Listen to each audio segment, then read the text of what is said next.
Welcome to Saturday, Rough Cutters. This week I am going to be reviewing the movie Mama, presented by Guillermo del Toro. Usually I hate when a director will present a movie. I don't know why it annoys the shit out of me. Maybe I've had more bad experiences than good experiences. In this case, it was a good experience. And the story that I've heard, I don't know how true this is, but I read it somewhere, Entertainment Weekly or online or something, that Guillermo del Toro saw the short. Mama is a 2013 horror film. It is based on a short that came out around 2008 or so. Apparently Guillermo del Toro saw the short, really liked it, and decided to help the writer and director, what is that dude's name? Andre Muschietti, decided to try to help him to get this made. So it's not really a Guillermo del Toro flick, but he helped that director and writer get this made.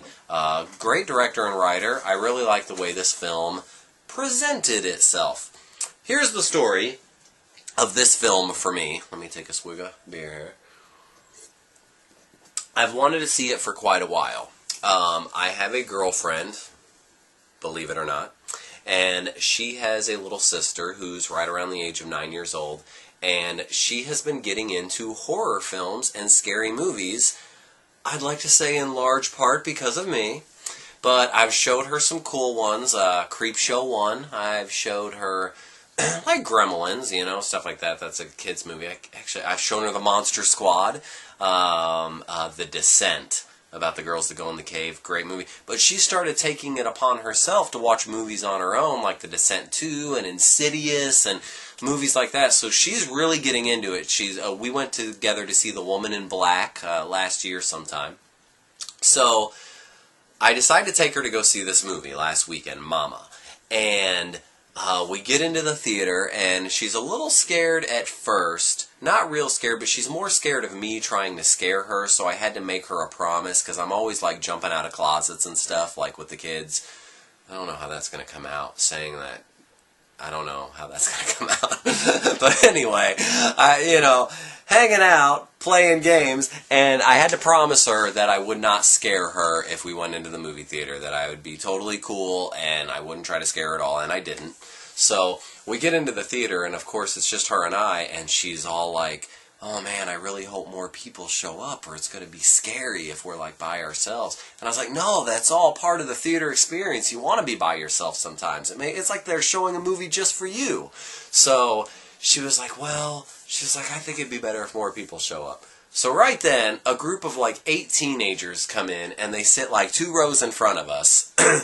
And she looks over to me, she goes, Doug, I really hate when people come in that are just going to talk the whole time. So I had to tell her to keep it down a little bit. But she immediately assumed that these teenagers were just going to be loud and annoying. Which sometimes they are. This time they weren't. Right after that, a couple came in and sat right in front of her. And she goes, Doug, I really hate when people sit right in front of me. There's a whole theater of empty seats. I laughed so hard because I know they had to have heard that. And that's such a true statement. She's saying exactly what everybody else thinks. If there's a whole theater of empty seats, why did you sit right there? You could have sat anywhere else. But anyway, back to the movie. So the lights go down and the movie starts, and it is about 2 little girls. I'm going to give you just the basics of the beginning so you kind of get it, but basically these girls are abandoned in a way. I don't want to say how because it's kind of a cool scene, but they are abandoned. And this entity out in the woods decides to take it upon itself to take care of these girls. So, flash forward 5 years later, these little girls have been living in the woods for 5 years and missing, and they're a feral, is that the correct word for it, where you find somebody and they've been living in those extreme situations and they're almost more animalistic now than they are human.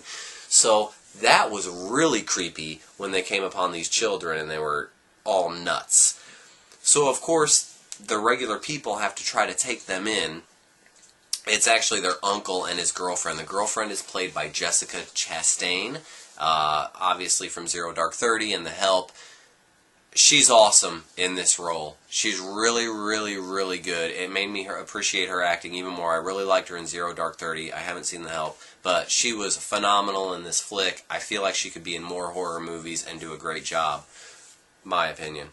But So they take on these girls, and of course when they take on the girls and have them living with them, unbeknownst to them, they're taking on the entity.